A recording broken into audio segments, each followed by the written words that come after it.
সকলেই দেখি, কত জাঁকজমক চাকচিক্য দেখা যায় তাতে। এই দেখেই বিভিন্ন মানুষেরা আসল জীবনের সাথে সিনেমাকে গুলিয়ে ফেলে। কিন্তু আগে সিনেমা এরকম ছিল না। আগে সিনেমাতে সাধারণ মানুষের জীবনকে খুব ভালোভাবে ফুটিয়ে তোলা হতো। কিন্তু সময় বদলায়, তার সাথে সাথে মানুষের দৃষ্টিভঙ্গিও বদলায়। তাই মানুষের এই বদলানো দৃষ্টিভঙ্গির সাথে সিনেমাগুলিকেও একটু বদলাতে হলো। আর ধীরে ধীরে সিনেমাও মানুষের কাছে অত্যন্ত জনপ্রিয় হয়ে ওঠে। এই সিনেমা এত জনপ্রিয় হওয়ার পেছনে যার অবদান অপরিমেয়, আজকে আমরা তার সম্বন্ধেই কথা বলবো। সত্যজিৎ রায় সিনেমা জগতে এমন একটি নাম যার কথা শুনলেই আমাদের মনে পড়ে সেই লেজেন্ডারি সিনেমাটির কথা, যার নাম পথের পাঁচালী, যার থেকে এই সব কিছুর শুরু। চলুন একবার দেখে নেওয়া যায়। সত্যজিৎ রায় হলেন বাঙালির এক অন্যতম নাম। তিনি ছিলেন বিংশ শতাব্দীর অন্যতম শ্রেষ্ঠ চলচ্চিত্র নির্মাতা। তার জন্ম 1921 সালের 2 মে কলকাতা শহরের সাহিত্য ও শিল্প সমাজের খ্যাতনামা রায় পরিবারে। তার যখন 2 বছর বয়স, অর্থাৎ 1923 সালে তার বাবা মারা যায়। তার বাবা মারা যাওয়ার পর তিনি তার মায়ের সাথে চলে আসেন মামা বাড়িতে। সেখানে তিনি প্রেসিডেন্সি কলেজ থেকে বিএ কমপ্লিট করেন। এরপর তার মায়ের ইচ্ছায় ও খানিকটা তার অনিচ্ছায় তিনি শান্তিনিকেতনে কলা বিভাগে ভর্তি হন। সত্যজিৎ রায়ের সিনেমা দেখার প্রতি একটা আলাদাই আগ্রহ ছিল। তাই তিনি প্রতি সপ্তাহের বুধবার করে কলকাতায় আসতেন বিদেশি সিনেমা দেখার জন্য। এবং সেই সময় থেকেই ধীরে ধীরে তার মনে সিনেমা বানানোর প্রতি একটা আগ্রহ দেখা যায়। তাই তিনি শান্তিনিকেতনে থাকাকালীন তার প্রস্তুতি নেওয়া শুরু করে দেন। তিনি সেখানকার লাইব্রেরি থেকে পল রুথারের the film till now, Raymond স্পটিসুডের গ্রামার অফ দ্য ফিল্ম, ফুদে ফকিনের ফিল্ম টেকনিক অ্যান্ড মেকিং ও লুইস জেকবের রাইজ অফ আমেরিকান ফিল্ম ইত্যাদি বইগুলি পড়েছিলেন। এবং সেগুলি থেকে তিনি ফিল্ম সম্বন্ধে আরও অনেক কিছু জেনেছিলেন, যার ফলে তার আগ্রহ আরও দ্বিগুণ হয়ে যায়। এই আগ্রহেই তিনি তার বন্ধুদের সাথে খুলেছিলেন ক্যালকাটা ফিল্ম ক্লাব, যা পরে পরিবর্তন হয় ক্যালকাটা ফিল্ম সোসাইটিতে। এরপর তার সাথে দেখা হয় বংশী চন্দ্রগুপ্ত, চিদানন্দ দাশগুপ্ত, হরিসাধন দাশগুপ্ত, অসিত সেন প্রমুখের সাথে। তারা সকলে একসঙ্গে মিলে বানিয়েছিলেন 8 মিনিটের একটা ছবি, আ পারফেক্ট ডে। তিনি একটি অসাধারণ প্রবন্ধও লেখেন স্টেটম্যানে, যার নাম what is wrong with Indian film. তিনি পথের পাঁচালী কেন বানিয়েছিলেন সেটাও বোঝা যায় তার এই প্রবন্ধটি পড়লে। চলচ্চিত্র নির্মাণে সত্যজিৎ রায়ের যাত্রা ছিল অপ্রচলিত। তিনি সাহিত্য ও শিল্পে নিমজ্জিত পরিবার থেকে এসেছিলেন। তার পিতামহ উপেন্দ্র কিশোর রায়চৌধুরী ছিলেন একজন প্রখ্যাত লেখক এবং চিত্রকর। তার পিতা সুকুমার রায় ছিলেন একজন কবি ও লেখক। রায়ের প্রথম দিকের কর্মজীবনে গ্রাফিক ডিজাইন এবং ইলাস্ট্রেশন জড়িত ছিল এবং ওয়েস্টার্ন ফিল্মের সাথে তার এক্সপোজার, বিশেষ করে ইতালীয় নিওরিয়ালিজম চলচ্চিত্র নির্মাণে তার ইচ্ছাকে প্রজ্বলিত করেছিল। পথের পাঁচালী রূপান্তর করার তার সিদ্ধান্তের জন্ম হয়েছিল গল্পের সাথে গভীর সংযোগ থেকে। উপন্যাসটি একটি দরিদ্র গ্রামীণ বাঙালি পরিবারের জীবনকে চিত্রিত করেছে। অপু একটি অল্প বয়স্ক ছেলে এবং তার পরিবারের দারিদ্র্য, ক্ষতি এবং স্থিতিস্থাপকতার সাথে সংগ্রামের ওপর দৃষ্টি নিবদ্ধ করে। সত্যজিৎ উপন্যাসের আবেগের গভীরতা দেখে অভিভূত হয়েছিলেন এবং অনুভব করেছিলেন যে এটি একটি দুর্দান্ত সিনেম্যাটিক অভিজ্ঞতা হতে পারে। গ্রামীণ বাঙালি জীবনকে একটি খাঁটি এবং মর্মস্পর্শীভাবে চিত্রিত করতে পারে। 1949 সালে জক নথ রেনুয়া দ্য রিভার সিনেমার শুটিংয়ের জন্য কলকাতায় আসেন। তখন তার সাথে দেখা হয় সত্যজিৎ রায়। জক নথ রেনুয়ার সাথে কথা বলে সত্যজিতের মনে সিনেমা বানানোর আগ্রহটা আরও গভীর হয়। এসবের মধ্যেই তার বিবাহ হয় বিজয়া রায়ের সঙ্গে। বিজয়া রায় সত্যজিৎ রায়ের থেকে বয়সে বড়, এটা ঠিক। তার সাথে এও জানা যায় তিনি হলেন তার দুঃসম্পর্কের পিস্তুত দিদি। এরপর কর্মসূত্রে তারা লন্ডনে যান এবং সেখানে সত্যজিৎ রায় পাশ্চাত্য সিনেমার সাথে অনেকটা সময় কাটান। তার যাত্রায় তার সাথে ছিল পথের পাঁচালী, যা তিনি যাত্রাকালীন পড়তে পড়তে সিনস সাজিয়ে নিয়েছিলেন মনে মনে। এবং বাইসাইকেল থিপস দেখার পর তিনি ঠিক করেন যে শুটিং হবে রিয়েল লোকেশনে মেকআপ ছাড়া। বাস্তব চিত্রকে তিনি তুলে ধরবেন তার ছবিতে। পথের পাঁচালী তৈরি করা একটি কঠিন কাজ ছিল, কারণ সত্যজিৎ রায়ের চলচ্চিত্র নির্মাণে কোনো আনুষ্ঠানিক প্রশিক্ষণ ছিল না এবং খুব সীমিত বাজেট ছিল। ছবিটি প্রায় 1.5 লাখ টাকার বাজেটে নির্মিত হয়েছিল, যা সত্যজিৎ রায়ের ব্যক্তিগত সঞ্চয় এবং কয়েকজন ঘনিষ্ঠ বন্ধুর অবদানের মাধ্যমে অর্থায়ন করা হয়েছিল। কলাকুশলীরা ছিল ছোট এবং বেশিরভাগ শুটিং হয়েছিল কলকাতার কাছের একটি গ্রামে নয়নপাড়ার লোকেশনে। গ্রামীণ জীবনের একটি খাঁটি উপস্থাপনা নিশ্চিত করতে সত্যজিৎ স্থানীয় অপেশাদার অভিনেতাদের নিয়োগ করেছিলেন। শিশু অভিনেতা সুবীর ব্যানার্জিকে অপু চরিত্রে অভিনয় করতে দেখা যায় এই সিনেমায়। অসংখ্য চ্যালেঞ্জের সম্মুখীন হওয়া সত্ত্বেও সম্পদের অভাব, একটি ছোট ক্রু, প্রযুক্তিগত সমস্যা এবং শুটিংয়ের ধীর গতি রায়ের দৃঢ় সংকল্প কখনোই নাড়াতে পারেনি। তার দৃষ্টিভঙ্গি ইতালীয় নিওরিয়ালিজম দ্বারা অনুপ্রাণিত হয়েছিল। প্রাকৃতিক আলো, বাস্তব অবস্থান এবং সাধারণ মানুষের দৈনন্দিন জীবনের ওপর দৃষ্টি নিবদ্ধ করে। ছবির সিনেমাটোগ্রাফি সুব্রত মিত্রের তার সময়ের জন্য বিপ্লবী ছিল। আলো এবং ছায়া ব্যবহার করে এমনভাবে যা গল্পের কাঁচা মানসিক ওজনকে বোঝায়। অপুর শৈশবের গল্প বলে, আনন্দের মুহূর্তগুলি দ্বারা চিহ্নিত, যেমন মাঠে খেলা এবং দুঃখ, যেমন পরিবারের সদস্যের মৃত্যু। চলচ্চিত্রটি গ্রামীণ বাংলার সরলতাকে সুন্দরভাবে ক্যাপচার করে। অপুর পরিবারের সংগ্রামকে তুলে ধরে এবং মানব সংযোগ ও স্থিতিস্থাপকতার সৌন্দর্য উদযাপন করে। এর ধীর গতি, নীরবতার ব্যবহার এবং প্রাকৃতিক শব্দ, যেমন গাছের মধ্যে দিয়ে বাতাস বা নদীর শব্দ, ফিল্মটির বাস্তবতাকে যুক্ত করেছে। 1955 সালে মুক্তি পেল সত্যজিৎ রায়ের পথের পাঁচালী।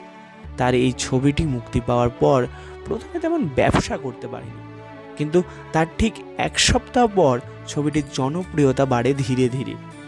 সিনেমা হলে ভিড় বাড়তে থাকে এই ছবিটি দেখার জন্য। এরপর 1956 সালে পথের পাঁচালী ছবিটি কান ফিল্ম ফেস্টিভ্যালে প্রিমিয়ার হয়েছিল, যেখানে এটি সেরা মানব নথির পুরস্কার জিতেছিল। চলচ্চিত্রটি ভারতীয় চলচ্চিত্রের জন্য একটি যুগান্তকারী মাইলস্টোন হয়েছিল। এটিকে আন্তর্জাতিক মানচিত্রে স্থাপন করেছে এবং নতুন প্রজন্মের চলচ্চিত্র নির্মাতাদের অনুপ্রাণিতও করেছিল।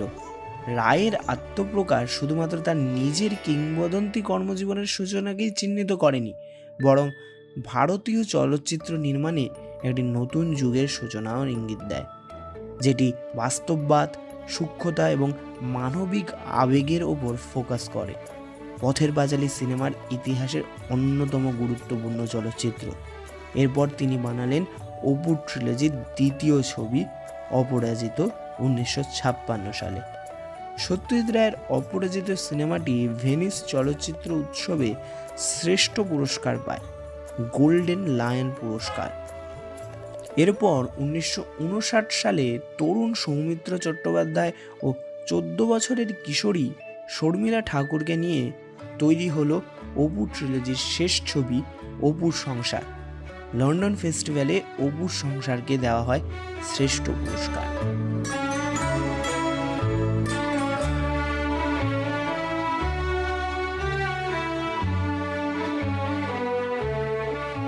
পথের পাঁচালী থেকেই পথ চলা শুরু সত্যজিৎ রায়ের একজন চলচ্চিত্র নির্মাতা রূপে। পথের পাঁচালী বানানোর পর তার নাম ছড়িয়ে পড়ে বিশ্বজুড়ে। এছাড়াও তিনি আরও অনেক লেজেন্ডারি সিনেমাতে নিজের ডিরেকশন দিয়েছেন।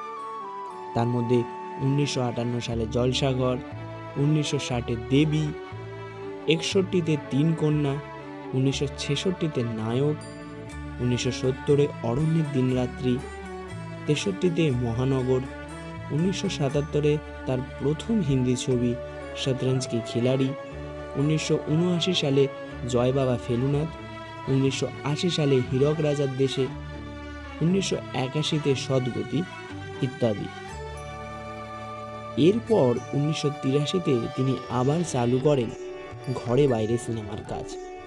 প্রসঙ্গত বলে রাখা ভালো, পথের পাঁচালী সত্যজিৎ রায়ের পরিচালিত প্রথম সিনেমা নাও হতে পারত।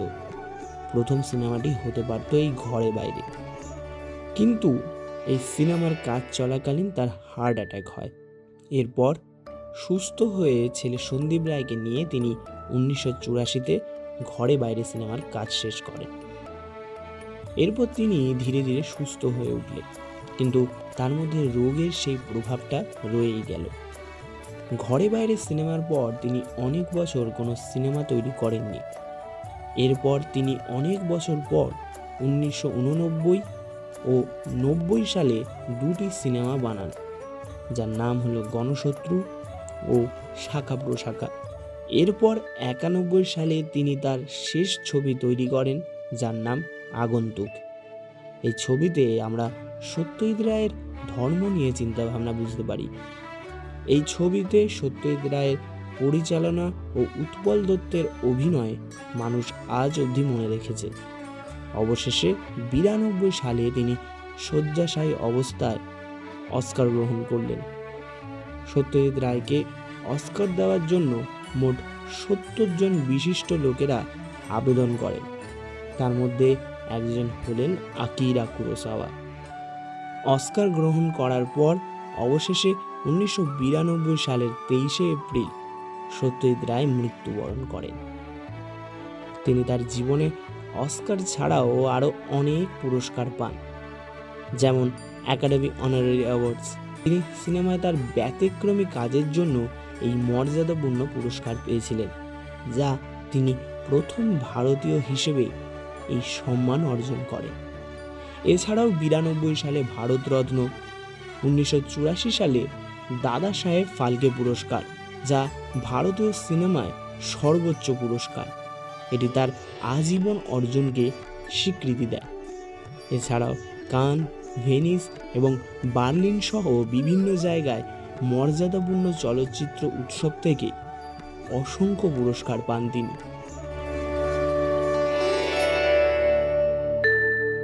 সত্যজিৎ রায়ের অপু ট্রিলজি ভারতীয় চলচ্চিত্রের একটি ল্যান্ডমার্ক হয়ে রয়ে গেছে।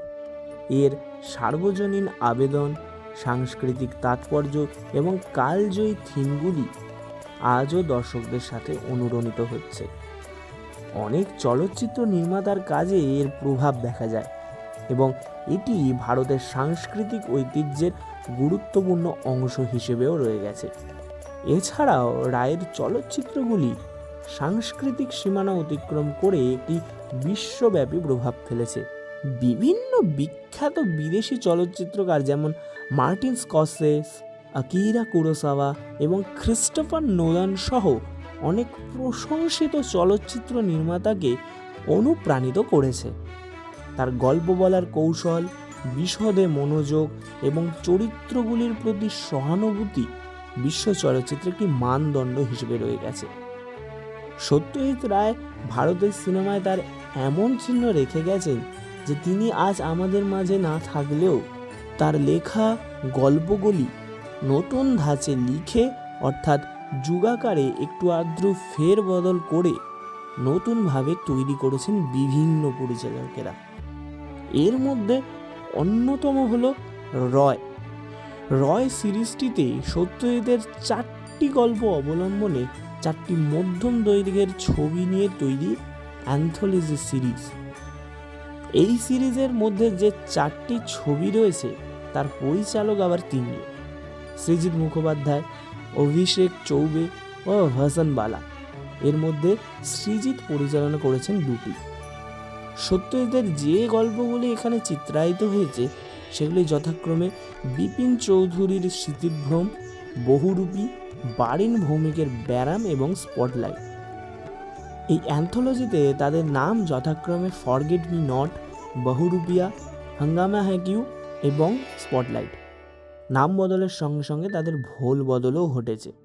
মূল কাহিনীর কাঠামো সত্যজিতের হলেও সেসব কাহিনীকে বদলে ফেলা হয়েছে, বা বলা ভালো যুগোপযোগী করে তোলার প্রয়াস নেওয়া হয়েছে।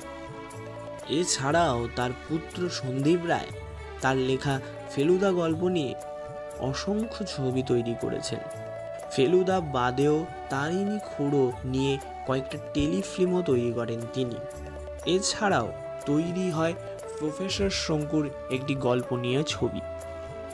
শুধুমাত্র সন্দীপ রায় নয়, সন্দীপ রায় পরবর্তীকালে অনেকেই ফেলুদা নিয়ে সিরিজ বানায়। তার মধ্যে অন্যতম হলো পরমব্রত চট্টোপাধ্যায়ের জি5-এর সিরিজ সাবাস ফেলুদা। এছাড়াও টোটা রায়চৌধুরীকে নিয়ে বানানো সিরিজ ফেলুদার গোয়েন্দাগিরি, যা ডিরেক্ট করেন সৃজিত মুখার্জি। এই সব কিছু দেখে বোঝা যায় সত্যজিৎ রায় ভারতীয় সিনেমায় কীরকম দাগ কেটে গেছেন। তিনি আজ আমাদের মধ্যে বর্তমান নয়, কিন্তু আজও তার সমস্ত লেজেন্ডারি সৃষ্টির মধ্যে দিয়ে তিনি সিনেমা জগতে ও সারা বিশ্বে প্রত্যেকটা মানুষের মধ্যে অমর হয়ে রয়েছেন।